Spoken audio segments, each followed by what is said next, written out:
Die afgelope tyd het ons gepraat oor die dinge wat die Heilige Gees verhoed in mense se lewe, of wat is die goed wat mense se harte nie ontvanklik maak, dat hulle wel die werking van die Heilige Gees in hulle lewe kan beleef nie.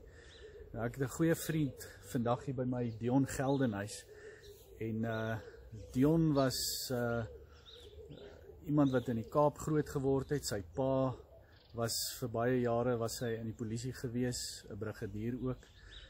Dion was self in die polisie gewees, en hy's 'n man wat lief is vir wetstoepassing. Hy gaan vandag ook iets van sy getuienis deel wat aansluit by hierdie onderwerpe in die gesprekke wat ons gehad het.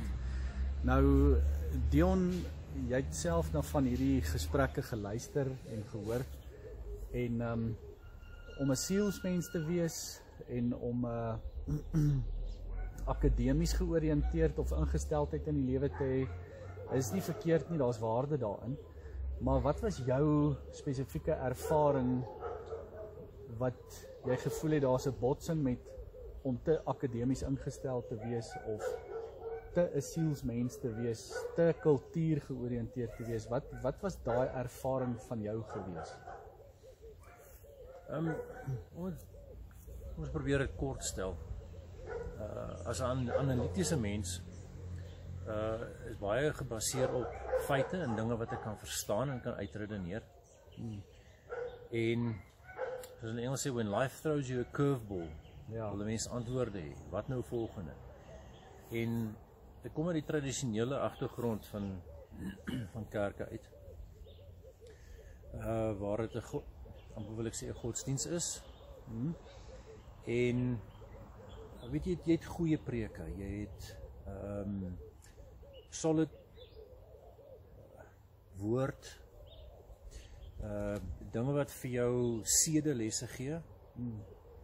Jy leer die Bybel ken, jy weet wat staan in die Bybel, maar is akademies, reg? So, Psalm sê, ek slaan my oë op na die berge, waar sal my hulp vanaf kom? My hulp is van die Here. Maar dit is net wat dit sê. Goed, jou hulp is van die Here. Maar hoe kom dit van die Here? So, op 'n stadium het ek bietjie sleg gegaan in die lewe en ek het antwoorde gesoek, hoekom? Ek het aansoeke gedoen vir werk, gaan vir onderhoude, en dit het net nie gebeur nie. En ek kon nie antwoorde kry, waarom nie? Soveel so dat ek selfs van die predikers geraadpleeg het en begin vra het. En ek kon net nie antwoorde kry nie, want alles is akademies. Maar God sal, God beloof, God is 'n goeie God, daar sal 'n rede wees. Van die oplossings het nie gekom nie, dit was net akademiese antwoorde wat jy beleef het. Is dit wat jy sê? Heeltemal reg. Daar was niks substance vir my in wat gesê is nie. Het dit jou geloof 'n knou gegee? Soveel so, dat ek op die einde van die dag vir die Here gesê het, ek dink nie jy is eg nie, as jy is, dan stel ek nie verder belang nie.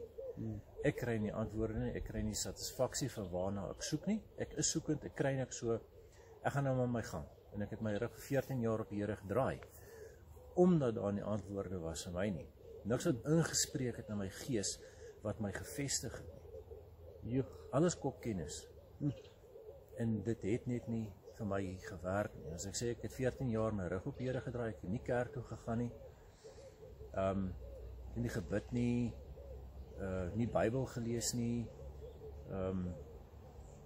dit was net dood. So jy gaan aan met jou alledaagse lewe. Dit wat jy mee deel elke dag, is dit wat jy sien. Ok, so jy het nou gesê, jy was omtrent vir 14 jaar wat jy jou rug op die Here gedraai het. Nou vertel hoe die verandering gekom, wat het gebeur? Ek het agtergekom dat om op mense eie te wees, is ook nie die antwoord nie. Ek het ver gevoel van die Here af. Ek het gevoel ek bereik niks nie, niks wat ek doen beteken regtig waar iets nie. En ek het 1 Desember het dit heeltyd by my opgekom in my gedagtes, wat ek later besef het was die Heilige Gees, die verlore seun, verlore seun, verlore seun. Ek het die stuk gaan soek en ek het dit weer gelees. Toe ek terugkom van vakansie af het ek besluit, goed, ek sal terug gaan kerk toe. En soos die Here dit bestem het, die preek wat daardie aand in die kerk gepreek was die verlore seun, en dit het my geruk, dit het iets binne in my beweeg. Alles het geskit en gewankel, omdat ek geweet het, dit is 'n intervensie van God af. Ja, dit is wonderlik, Dion. Okay, so dit wat jy daar beleef het, was iets van redding wat jy beleef het weer, 'n bekering, 'n terugkeer na God toe. Nou, wat het gemaak dat jy na nog meer soek? As die Gees eers met jou begin werk, gebeur daar iets binne in jou. Dit is nie meer 'n soeke na kennis en antwoorde en sedelesse net om probeer netjies te wees op jouself of om 'n goeie mens te wees nie. Die dinge wat in die Bybel geskrywe staan, kry ewe skielik lewe in 'n diepte. En as jy weet, maar God kan met jou praat, die Gees kan met jou praat, soek jy na meer. Sure. Dan gee die Gees vir jou sekere goeders. Hy het met my begin praat oor doop. Ja. Hy het met my begin praat oor gedoop wees met vuur, met die Heilige Gees. Hy het met my begin praat oor in tale praat. Al die gawes van die Gees, profesie, genesing. En daar was 'n hinkering binne in my wat nie deur die siel verduidelik kan word nie, maar dit die Gees. Die siel het stil geraak en die Gees het oorgeneem. En waar het jy jou antwoorde gekry? Hoe het jy jou antwoorde gekry? Weet jy, mense het vir my goed gesê, wat weer eens akademies was, maar dit is vrugbare saad gewees wat geplant was.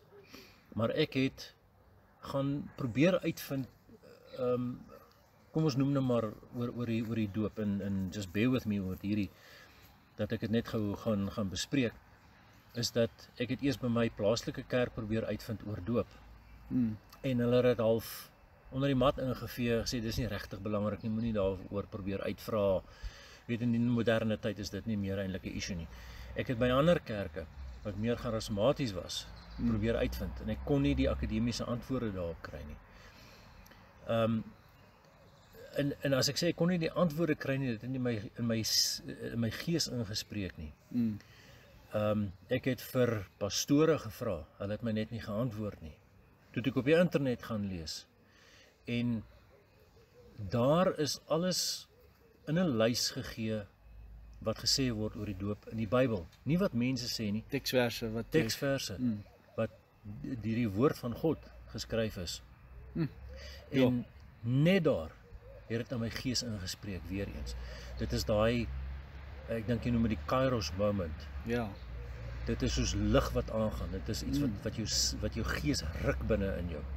En toe voel jy wil gedoop word. Jy was oortuig. Ek was oortuig.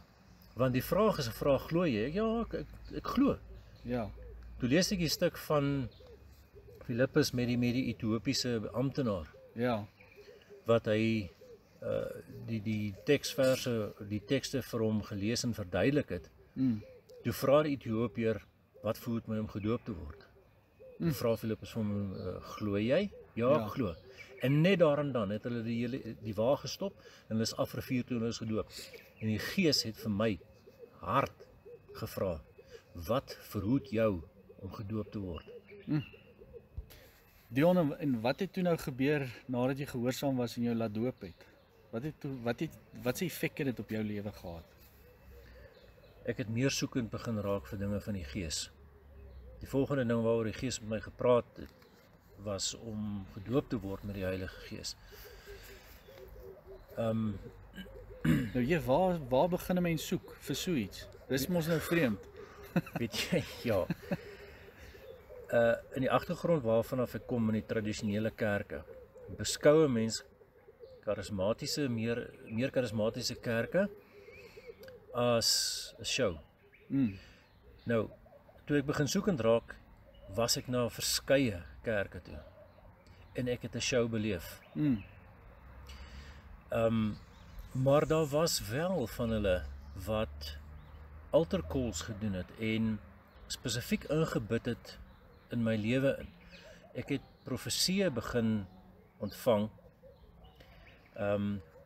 Daar's woorde van kennis gegee oor dinge van my lewe wat dit vir my waar gemaak het. Dis nou goed wat mense gesê het, mense wat jou nie ken nie, en is goed wat in jou lewe gebeur het. En toe jy dit hoor, toe weet jy, Ja, hoe kon hierdie mense dit geweet het? Dit moet van die Gees gewees het. dis reg. So die profesie wat daarna gevolg het ingespreek in my gees.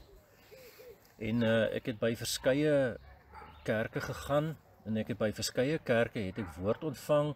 Ander kerke is daar vir my gebid vir verlossing.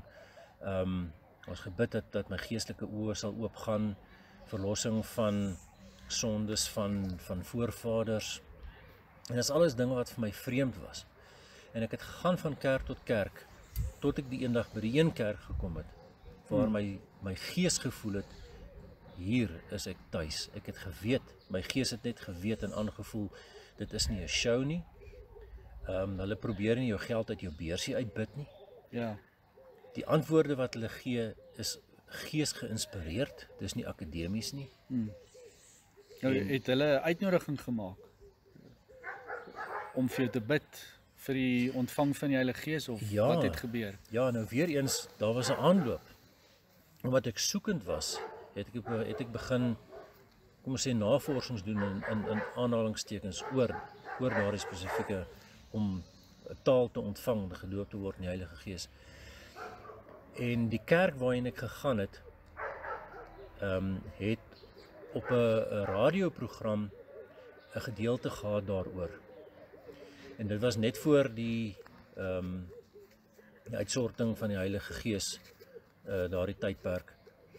En die dag waar dit gebeur het in die kerk, waar die diens gegaan het oor die uitstorting van die Heilige Gees, is 'n uitnodiging gemaak dat mense sal vorentoe kom. Nou ek is glad nie iemand wat dit doen nie, omdat ek uit die tradisionele omgewing uitkom, maar toe ek sien, toe staan ek voor in die kerk. En ek is die laaste een vir wie daar gebid was, alhoewel daar baie mense was wat gebid het vir mense. Ja. Was ek die laaste, en daar was op die einde van die dag 6 mense wat om my gestaan het en gebid het. Ja. En dit het 'n wyle geneem. Maar die Gees het oor my gekom. Die deurbraak het gekom. Ja, Ek het fantasties. my taal ontvang, en ek weet, ek het daai dag, ek weet dit. Alhoewel ek die taal self nie verstaan in woorde, maar my gees het geweet dat daar gebid is en vergifnis gevra is vir alles wat in my familie gebeur het, jare voor my voorvaders, alle vloeke wat oor my familie was, om te spreek dat dit gebreek is. Dit was net 'n amazing ondervinding. Jy het 'n bevrydende ervaring beleef, 'n brandende ervaring van die Heilige Gees in jou lewe. Ja, absoluut. Ja, dit is wonderlik. Nou, wat se effek het die geeswerkinge in jou lewe daarna gehad op 'n persoonlike vlak? Miskien selfs dalk in jou huisgesin dalk. Kan jy van 'n insident vertel? Ja, as ek dadelik moet dink.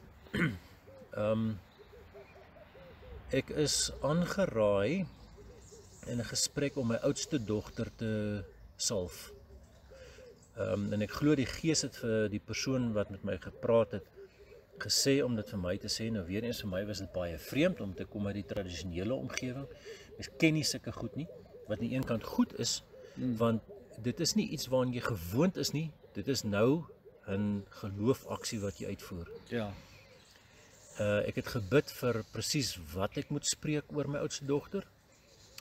Ek het haar geneem op 'n koppie, met olyfolie gesalf. Onder andere was een van die dinge waaroor ek moet uitspreek dat God alleen seggenskap het oor haar lewe. Ja.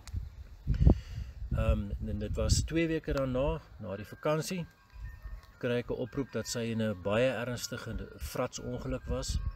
'n Gebou het omgeval, 'n muur het omgeval op haar en nog 'n vrou wat langs haar gestaan het. Hulle het eintlik teen mekaar gestaan. Rukwind het die muur geknak. Die vrou langs haar is opslag dood.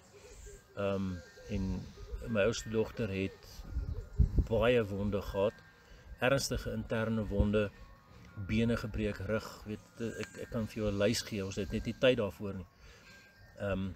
Maar sy het wonderbaarlik herstel. Was dit kritiek? Was sy in ICU? Ja, nee, sy was kritiek. Dink sy was vir 2 weke in 'n induced coma.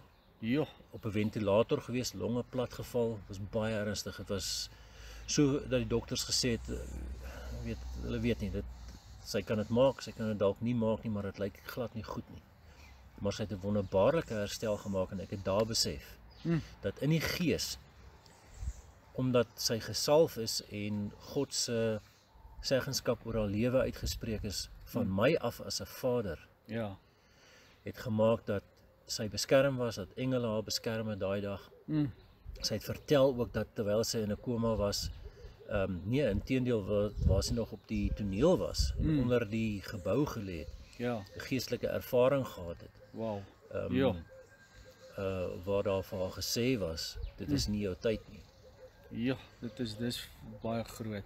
Ja, in sulke dinge kan jou kop nie verstaan nie, die sielsmens kan dit nie verstaan nie, maar die gees ontplof soos 'n vuurspiewende berg Ja. oor hierdie dinge. Ja. Dit is baie, 'n mens kan nie sonder die Heilige Gees lewe nie en dit het jou hele lewe verander. Dit is amazing. Dion, verskriklik dankie vir hierdie baie bemoedigende getuienis. Ek gaan sommer 'n gebed saam met jou as kyker en luisteraar doen. Want ek glo dit wat in Dion se lewe gebeur het, spreek tot jou gees. En daar's 'n rede hoekom jy vandag hierdie getuienis geluister het. Kom ons sluit die oë en dan bid ons net saam. Hemelse Vader, ons kom vandag in die naam van Jesus Christus na U toe. En ons dankie Here dat U in mense se lewens werk. Dankie dat U in Dion se lewe gewerk het, aangehou werk het. Hy het sy rug op U gedraai, maar U het aanhou klop aan sy deur. U het hom oortuig van sonde, geregtigheid en oordeel.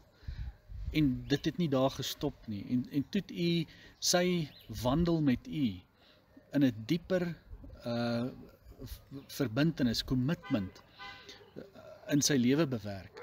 Soveel so dat hy ervaar het dat U Gees hom gelei het om gedoop te word, soos die disippels meer toegewyd geraak het.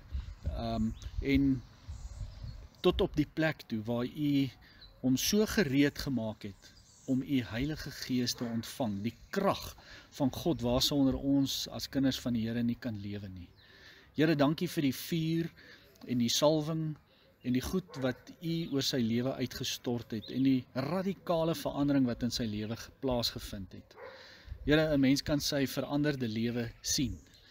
En dit maak dat 'n mens, dis aansteeklik, dit maak dat 'n mens werklik waar die realiteit van God sien dat God iemand verander het en hoe so 'n persoon deur die Gees bekragtig word, soos wat U woord ook dan sê, gaan wag. En ek sal die Heilige Gees oor julle uitstort en julle sal my getuies word. En dit is presies wat Dion hier vandag is. Hy's 'n getuie weens die krag van die Heilige Gees wat U oor hom uitgestort het. Ons loof en ons prys U heilige naam daarvoor. Amen. Amen.